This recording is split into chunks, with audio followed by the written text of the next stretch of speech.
School से हम आज करम पूजा मना रहे हैं। इस पुलिस लाइन के प्रांगण में करम पूजा आयोजन के अवसर पर उपस्थित मेरे सभी साथीगण, सभी मेरे सहकर्मी, सभी भाई बहन, हमारे बुजुर्ग, बेटे बेटियां,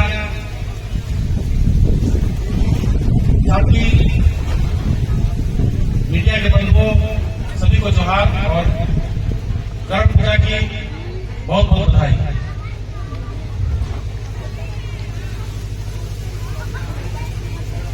करम पूजा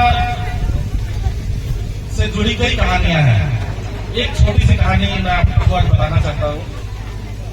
मैं भी पूछते हुए आ रहा था कि क्या होता है, क्या क्या होता है, क्यों मनाते हैं।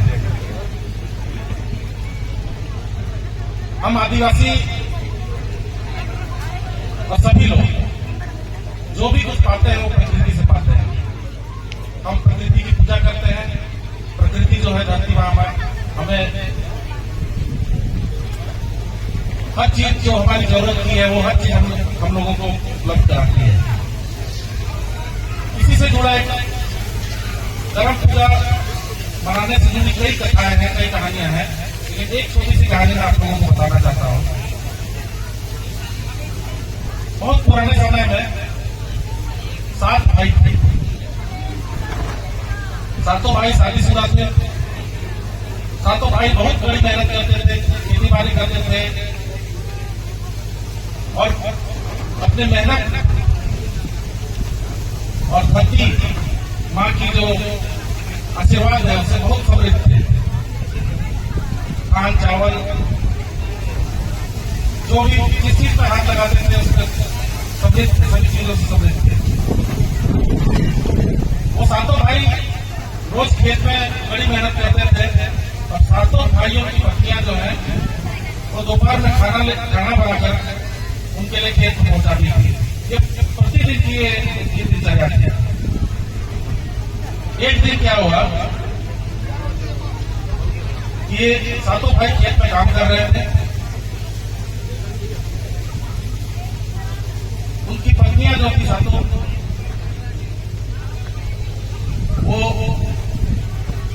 करम का डाली अपने आंगन में लगा करके उसके चारों ओर नाच गाना करने लगे। नाच गाना करने लगी और इतना इसमें रम गई कि वे अपने पतियों के लिए खाना ले जाना भूल गए।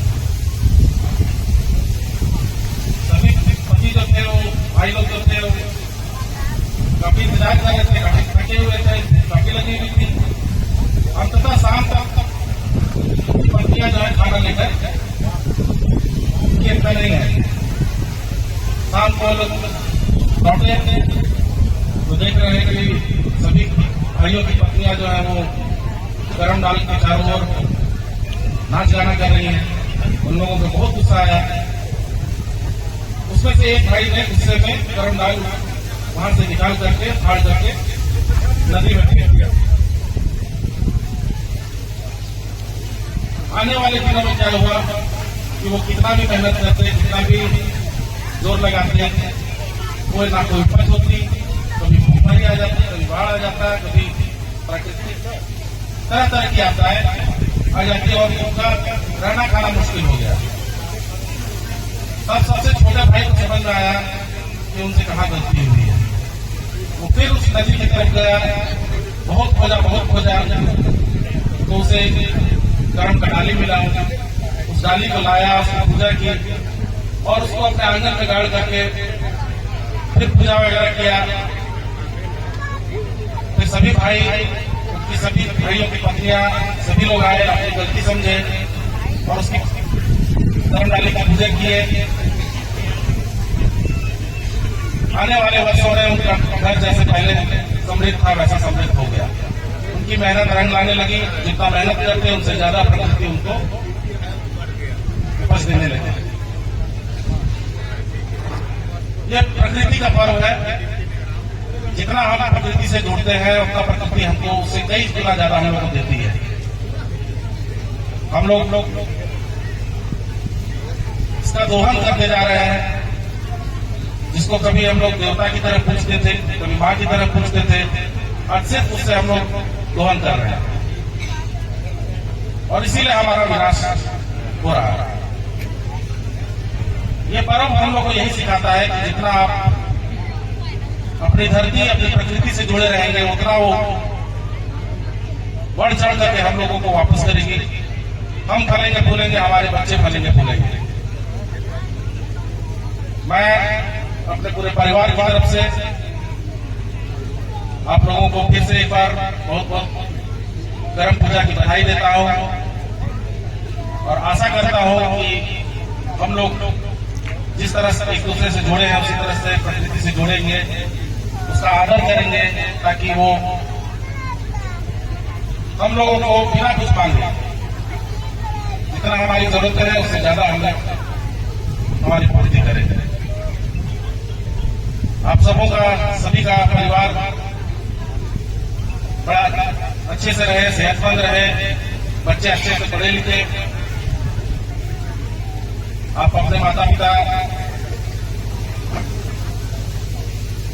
का सेवा कर सके और एक अच्छा जीवन व्यतीत करें। क्योंकि जब आदमी अपने घर परिवार सबसे खुश रहता है तो वो अपनी जो सेवा देता है, जैसे हम पुलिस सेवा में है तो हम लोग पुलिस सेवा देते हैं, तो जितना हम अपने घर परिवार में खुशहाल रहते हैं उतना ही अपने समाज के लिए काम करने के लिए तैयार होते हैं और हम कर पाते हैं।